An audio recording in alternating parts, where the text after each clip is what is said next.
Join us as we hear the stories of purpose-driven individuals who propel nonprofits into the spotlight and make a lasting impact on the world.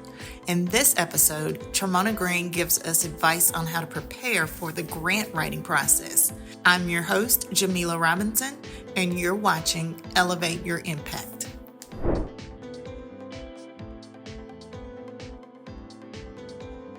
Hello, and welcome to the Elevate Your Impact series, where we are connecting nonprofit leaders with community business owners that can help you elevate and amplify your voice online, as well as your presence in the community and those you serve. Today, we are here at Grand Events, which is right off of the Beltway in Imperial Valley. It's an amazing event space that you need to look up for your next event. And you can also come check us out at our next nonprofit networking event here, which we're hosting July 28th. So if you see this before then, please come and be in the building. If not, come check out the event space. Today we are here with the lovely Trimona Green. She is the founder of Grant Boss University, and she is a multifaceted entrepreneur. You've got your hands in a lot of stuff, Trimona.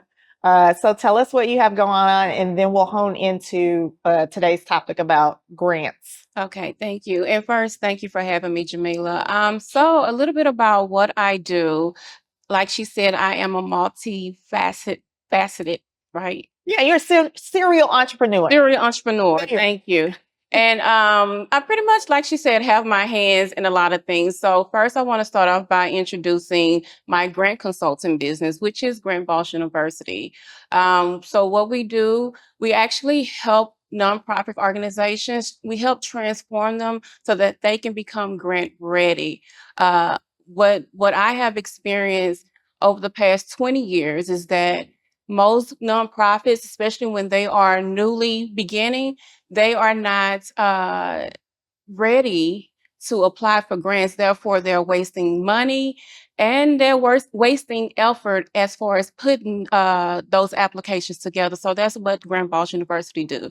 We actually help them prepare and get ready to apply for grants. What else do you do? I actually teach financial literacy. I teach it to actually youth. That is my focus, and just helping them become more literate when it comes to their finances. So when they become adults, they will have this money magnet mindset and how to manage their money. What else do I do? I am a co-founder of a social group called Lady Boss Networks. And so what we do, we just get together because most of us are entrepreneurs and we just have a good time. We don't focus so much on networking. We just really focus on making it a space where you can just relax and meet other women who are who share the same interests. Yeah, and although you have your hands in several things, a lot of the things that you're doing kind of connect to each other. And it's amazing how God lines that up. So, Yeah, thanks for doing what you do and how you serve our community. Oh, you're welcome. My pleasure. Yes. Can you share the story behind the concept of Grant Boss University? Like, what made you decide to do something like this? Okay, so Grant Boss University started because, well, let's just fast forward or rewind. Okay. I started out working in the grants department for a school district. Yes. And that was, I was a high school senior. So that was what? What? About 20 years ago, yes. It was about 20 years ago that I served as a grant specialist for a school district. And that's where I actually built my expertise as far as grant writing, grant management, budgeting, finances, and all of those things. What led me to becoming Grant Boss University is once the district, what is the word? When they merged with another district, we still had nonprofit organizations or community-based organizations out there that still needed help. And so how I started Jamila was one of those community-based organizations actually came to me for help. Mm. And that was at that time he wanted a playground built for his church. And that was my very first grant. He wanted a playground built for his church, and I think that grant was around $10,000, and that was Oh, through wow. United Way, and we actually got it. Um, and I mean, that was a that's how my career started, Yeah. just doing that. And then another organization came to me later on during the years, and wanted to implement an after school program for youth. W And we got it. It was $50,000 and we were awarded. So as you can see, my head started getting big, right? I felt like No, I not too know what big. I'm doing. I know Right, what I'm right. doing. But you did. And I was always told if you can write $5,000 in grants, you can write 500,000, which leads me to my next grant. And that was for a school district. They wanted to implement a STEM program for their after school programs. And that was worth 750,000. And it wasn't just for one organization, one program. They had multi programs and multi schools. So I was happy to be a part of that process. Awesome. Um, so what made me why my heart is with nonprofits is because I understand the concept, especially working with those community-based organizations, Mhm. especially for the one that had who wanted to implement the after-school program. His desire was to make a safe space for those students or those kids who were living in such a um, I'll say unsafe area. So in that area, you had a lot of crime, you had Mhm. a lot of single parent households. And so he just wanted to have a program where youth can come and just feel free and feel be themselves without all of the hassle and um, I can't think of the word where, they stress. Yeah, a safe space. Yeah, yeah, yeah, yeah. So that's what made me that's what my heart became big for nonprofits. And not only that, he extended the opportunity for my children to participate. And so there they learn to dance, they learn to sing, they learn to step, they learn to do a lot of things. And so that's why I became very adamant about supporting And nonprofits. passionate. It's Mhm. passion. You can tell in your voice that you're passionate about Oh helping wow. nonprofits through this grant experience, which is great because a lot of nonprofits don't even know where to start with that.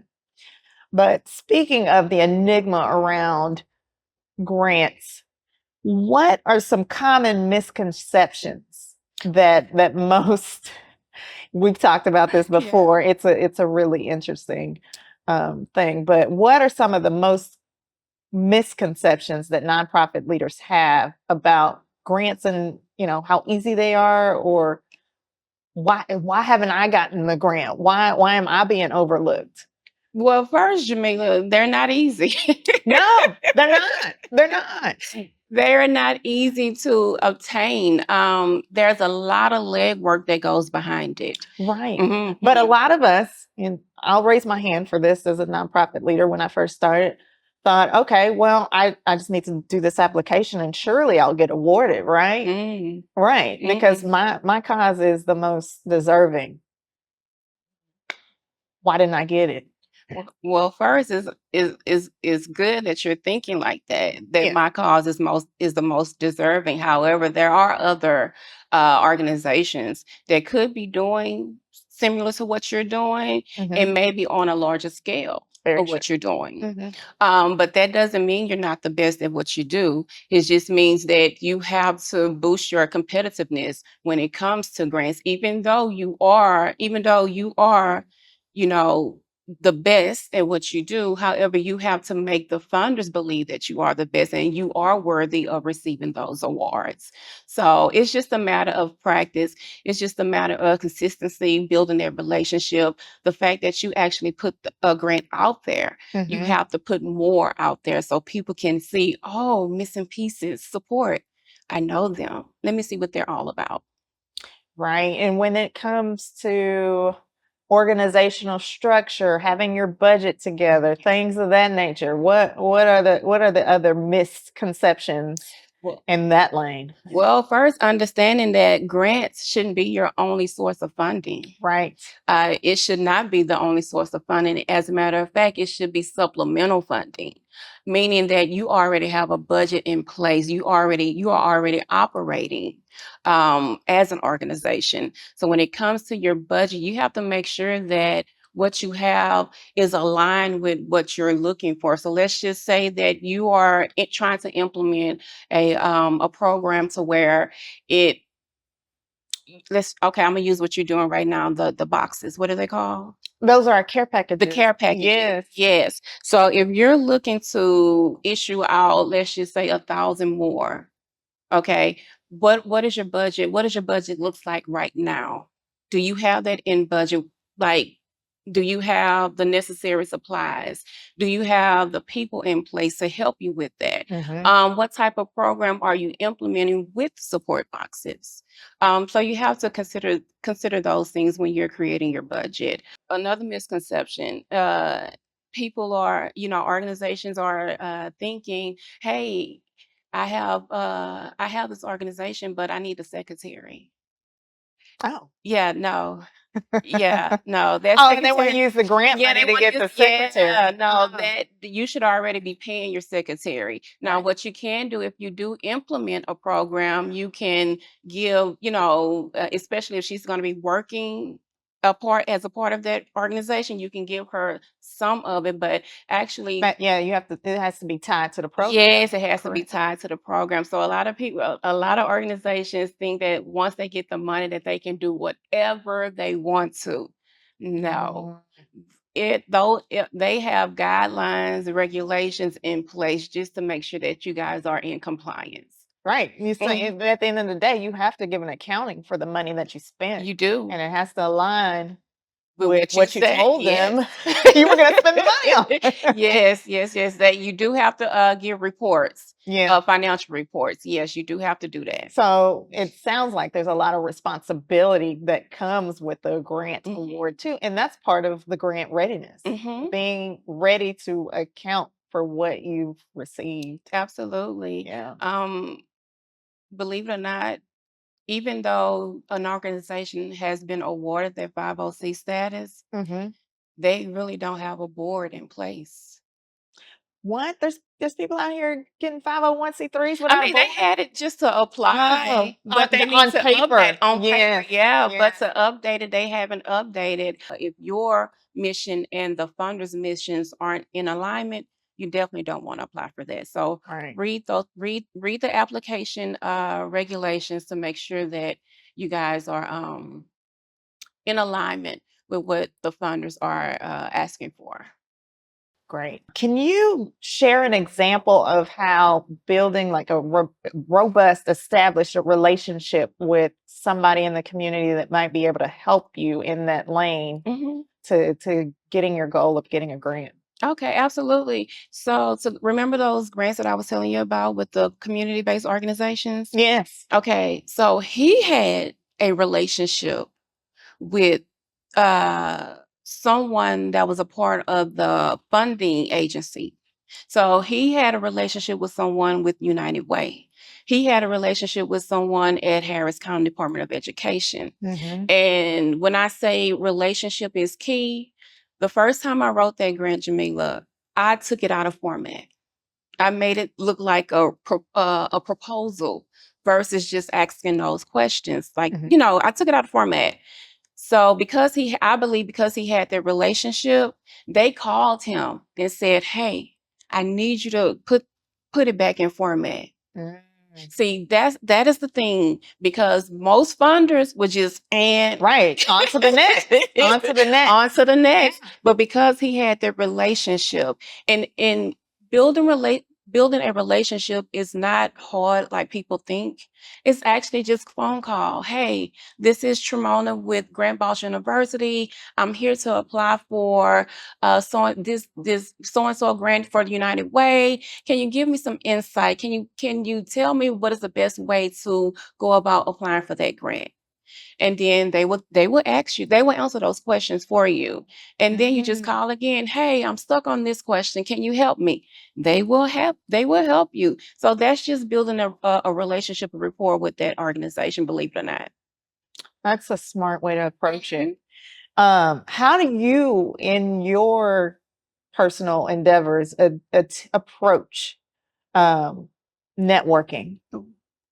Like, how do you maintain that network of contacts? Like, so, we all go to networking Mhm. events, we encounter people that might be good connections with us. How do you make sure that you follow up post event? Oh, so I believe you have to make your presence known, Hmm. right? Um, we always heard this saying, it is all about who you know. Yes. It's not that. It's all about who knows you, right? It's Oh, about explain that. yeah, so it's all about who knows you. So let's just say for me, I go to these networking events. My goal is to introduce myself to people, let them know who I am and what I do, make an impression on them so that they can remember who I am. So the next time they see me, oh, that's right, you're Trimona Green. You're the one that does the grants. I have somebody that's looking for a grant. Would you be interested in helping them? So that's pretty much how it works for me. I went to a networking event, and of course, I explained what I was doing with the community, and it's crazy how things work. Strangers, they are Mhm. willing to help you, Oh, right? yeah. All the Hmm. time. And so the lady that was there, she understood my mission as far as helping nonprofits and businesses. And so she introduced me to a nonprofit. Mm. So and they actually became my first client for this year. And they don't Wow. even know me, right? She didn't even know me, but the fact that, I guess is the energy I give? I don't know. Jamila, you tell me. The energy. I don't know You do have a lot of energy. my presence, but the fact that they were able to trust me and say, okay, we want you on board. So I do believe it's about the energy that you bring. Right. Um, That first impression is mhm. invaluable because that's how people will remember you. So if you're bringing energy, you're being engaging. Right. It's extremely helpful. And that's another word, engaging. Yeah. I'm not just collecting a number. I want to help you or I want to help somebody. So yeah, that's pretty much Approach. my participation as far as networking, how I go about it.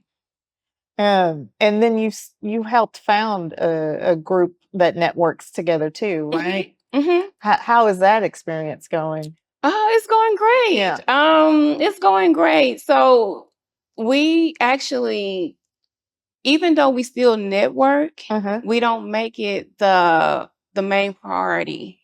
Right. Right. So it's like we're getting together to enjoy each other's company, but we are technically networking, right? Right. Um, And that's a part of the relationship building. right. You have to get to know somebody before you are comfortable with referring them. Exactly. So, So and the reason why we went that approach is because I've been to enough networking events. Sometimes they're good, you get what I'm saying? oh And then yeah. sometimes it's just a waste of time. Yeah. I'm just being honest. Yes. It's a waste of time.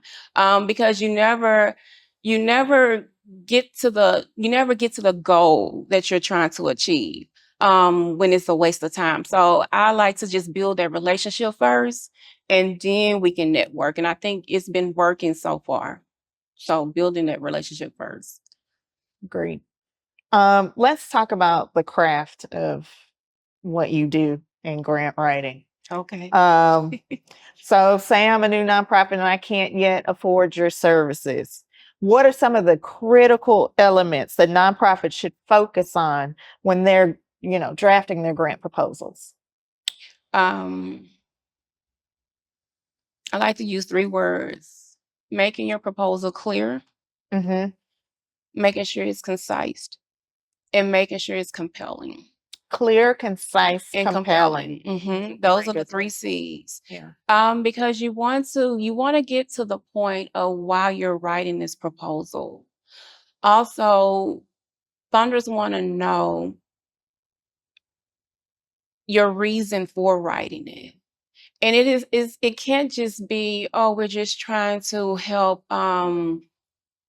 support women who have, stillbirth or Mhm, miscarriages. mhm, No, we want to know your passion for it, right? mhm. They want to know why you're doing this. Give me a sad story. So that's another reason why a lot of nonprofits don't get funded. How compelling is your story? They're not telling their why, They're not telling their and why. most of us have a why, Hmm. so that's huge. Most nonprofits are driven by something personal that has Mhm, happened. But yeah, so you have to tell your story. You have to make it compelling. I remember when I wrote the playground grant. We talked about the fact that in their community there wasn't any parks there mhm, for kids to be kids. mhm. So that is a major need as why he needed funding for this playground so Right. that he can provide that for those kids. So that could be an example of a compelling story. I like the 3 C's. Hmm. You Clear, have to. concise, and compelling. Hmm. Yes. Can you share some tips on how to overcome common obstacles that you might find in the grant writing process? I think you've shared one of them with us, which is just simply reading. Hmm. Do you qualify for this? You can figure that out just by reading the grant. Yeah, Yeah. yeah. Reading. What are some other obstacles? If you are new if you are new to grant writing, you may have to spend, some money to hire a professional to do so. And you have professionals all over the place. You actually have professionals online that can help you. Mm, It's all about what type of relationship you have with that consultant, and do they fit your standards when it comes to writing proposals. A lot of people don't want to pay for it, but you have to understand that this is a professional. They are here, they can get your budget together. They are here to establish a sustainability plan for when that grant runs out. What are you going to do afterwards, right? right. So it's a lot that comes with a consultant so that you're not out there like a chicken with his head cut off. Mhm. What are some other obstacles? Establishing your budget. Believe it or not, most people don't have budgets in place. Yeah. And They- a grant writer needs to be in the budget yeah. apparently. Well, no, no, Or grant management? no. Okay, how do I classify your hiring? Okay. So if you have a program, you can maybe as administrative. Oh, you're talking about specifically for the grant, the budget for the grant? Yeah, yeah, yeah, Okay, yeah, so yeah. Okay, okay, yeah, I'm okay. talking about big organizations Oh, okay. Yes, budget. yes. Yes. Okay, so let me just clear that up. So if you're talking about a specific grant, you cannot hire a grant No, writer. no, you can't put that in the budget. Absolutely Absolutely not. not, right. We don't want you to think that. Sorry, that's not what I was trying to say. But outside of the budget, because remember, grants are not your only funding. But Correct. outside of your budget, your organization budget, Operating your budget. operating budget, thank Yes. you. You can have a grant writer in Correct. place to Mhm. to do that. And as a matter of fact, that's what I do. Right. So organizations hire me from their organization standpoint, Correct. their operating Yeah. budget, not Mhm. their grant budget. Two No, different budgets. 2 different budgets, Mm-hmm. absolutely. Mm-hmm. Let's clear that up real Sorry, quick. thanks for helping me clear that up. Um, how can nonprofit leaders effectively communicate their mission and their vision when they are in the grant application piece How can organizations effectively communicate their to missions? to their funders and their stakeholders? What's Okay. the best way to do that? Basically just tell them what are you doing, why you're doing it, and how is it having what impact will it have on your organization? I mean on the community that you serve. So let me hear your mission statement real quick. Do you have it? Yes. So our mission is to serve women who've experienced pregnancy loss Hmm. through our care package programs Hmm. and our mental health support groups that are both free resources to the community. Okay, why? Because miscarriage is something that is more than a physical detriment. Okay, It impacts your mind, your thought process, and anything moving forward. And what we've dubbed a life after loss journey. okay. And it's essentially grief support. There we go. Grief Okay, support. group support. Hmm. Okay, and what type? And I'm not trying to switch the interview, but so You just switched the interview.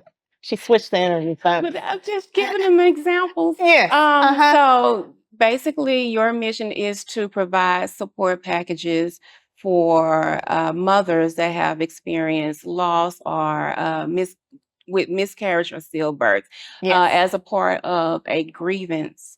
It's grief support. Grief support. Yes, Yes, yes, yes, yes. yes. So we have tangible items Mhm. that are immediate comfort relief, and then we've got some things that get them in the thought process of grief and processing that loss. And then we point them back to our website for additional resources. Okay. Yes. So basically, not just to, but you're providing that emotional support Yes. Yes. through grievance. Yes. Am I saying it right? Tangible and mental health. Okay. Yes, those So two. I was trying to get you to put all of that together, like in maybe 20 words as your mission statement. Right now, this is my homework work assignment on camera. Oh, you don't have to, Yeah. Yes. but my But whole you're point. right. The mission statement should be that comprehensive. Mm-hmm. Mm-hmm. Who we're helping, why, and how it impacts them. Exactly. Yes. So that's not to put you on the spot, but that's what I You wanted did. to. I'm sorry, but that's what I want to give because when I sit with nonprofits and I ask them, okay, what are you trying to do? And believe it or not, I get a whole list of things that they're trying to do. So now I have to go back and say, okay, what's more important? Tell me what are you doing, why you're doing it, and what type of impact it's going to have on the people that you serve. That's basically your mission statement right there. Okay. Okay. Mhm. Well, we'll revisit our mission statement. Thank you. Thank you, ma'am. So, in your line of work, outside of getting the grant reward award, what is the most meaningful thing in what you do? What just tugs at your heart and says this is my purpose. This is why I'm in this. This is what I do. The fact that once awarded, and even if they're not awarded, but let's just stick with once the organizations are awarded, the fact that they get to put in action their goal, their purpose, their passion, and to see how it impacts the community that they serve. Mm. And I'll just give you an example. I'll actually go back to the organization where my kids joined. Yes. Yeah. So they did so much for the rodeo. The kids that were a part of the program, Mhm. they actually got to attend the rodeo. They provided the bus for them. They provided T-shirts. And I went. Yes, I did. Of I course you went. did. We got to eat at one of the tents. We didn't, yeah, yeah. Oh, So the they cookout provided tents. Very that nice. whole experience as far as going to the rodeo, and most kids in that area did not even go. They don't even know what the rodeo was, Mhm. right? So just to see how they're changing somebody's life. That's what gets to me because I like to consider myself a helper. I love to help. I volunteer. I do a lot of things. Um, but to see a program that I have actually assist with funding or get funding to Mhm. make that impact is like, oh, It's gold. yeah, It's gold. yeah. It's a win. Amen. So a lot of us, including nonprofit leaders, small business owners, everybody that works, we struggle with work-life balance. I'll raise my hand. How do you try to balance all of the things that are going in your life? Because I know as a nonprofit leader, we wear a lot of Mhm. hats in our organizations until we figure out how to pass off work to somebody else so that we can do what we're Mhm. called to do.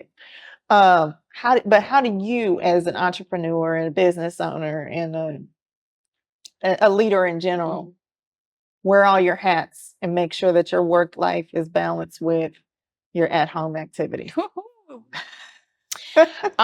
First of all, I had to accept that there's never gonna be a balance, right? Mhm. You're gonna get sometimes you're gonna give more time to your business and less time to the kids, or it may be vice versa. You give more time to your family and then less time to the business. To eat, that's how I consider it a balance because I can't be at so many places at one time. If my daughters have games, I'm going to their games. Correct. I'm going. So family first, Family, what? God first, God first. family second, and Yes, then my business is third. that's the balance. Yeah, yeah. So I am going to go and be my daughter's cheerleader. I'm going, and if I can postpone or move back that date, if I had a meeting, that's what I'm gonna do. Now, if it's a meeting where I just can't do anything and I have to be there Mhm, because it's money involved, mhm. oh, I'm there. I'm gonna make some But exceptions. yeah, but you're gonna make plans to I'm make gonna sure that everything else exactly. keeps moving. Absolutely. You definitely have to plan, Jamila. I know a lot of people use their phones for scheduling. Yes. I don't. Oh, what do I you I use? have a I have a You're a pen and calendar. I'm paper a pen and girl? paper Okay, person. God bless you. And yes, I love it. And so I actually have to write down every single thing that I have going on so I can keep track of where I need to be and what time. Like today, I mean, because You can do that with the phone. I don't wanna do all that. Okay, That's personal preference, yeah. got it. Yeah, but sometimes I do because Yes. I leave my calendar at home, but I really carry that calendar everywhere I go. It's in the car right now. Wow. So it's just about writing things down, notating, recording, um, and prioritizing, to get a good balance. I still work. A lot of people don't know that, but I still work. Mhm. But the sacrifice that I made to work and to be an entrepreneur, I work part-time. That's great. So yeah, but I still have that stable income coming in. Yeah, But it's bills keep coming bills are rolling in, no whether matter you what you like it do. Yes, exactly. yes. So yeah, so that's my balance is just trying to make everything work and understand and accept that I cannot it's not gonna be a straight balance scale. It's gonna be, you know, is it unleveled?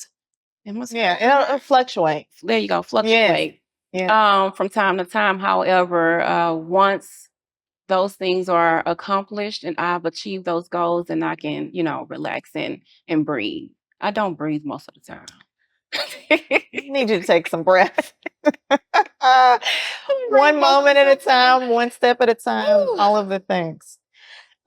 So parting words. What advice would you give to nonprofit leaders who are looking to make meaningful impacts in their community? Um, make sure, well, you are passionate because you have created this organization, but make sure that the people who are on board with you share that same passion as well. Yes. um, because you want to make sure that your team are on the same page as you. That way, when you guys are out and about, you don't have to be there. Does that make sense? You Right. can They're an see, extension of you. right, they are Yes. extensions of you. And when they see them, they see you. And when I mean they, other people, networkers, in the public, period. When they see your team, they see you. So I would say make sure that you and your team share that same passion that you have, and the same why as far as why this organization even exists. That's good. Mhm. That's really good.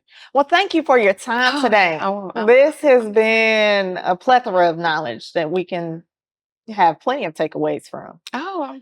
So, where can our audience find you online? What online platforms are you on? Share your social media handles. Well, the major platform that I use right now, because again, I have my hands in everything. You can find me on Instagram at Money Talk with Mona. That pretty much covers everything from grants to the social, my social club that I have, my social networking club, and to my financial literacy programs that I have. So you can find, if you follow Money Talk with Mona, you'll find everything else. Okay, Money Talk with Mona. Hey, Thank you for your time today, and thank you for debunking some myths with grants as well as your expert advice on how my to proceed. pleasure. My pleasure. Thank you, You're Jamila. welcome.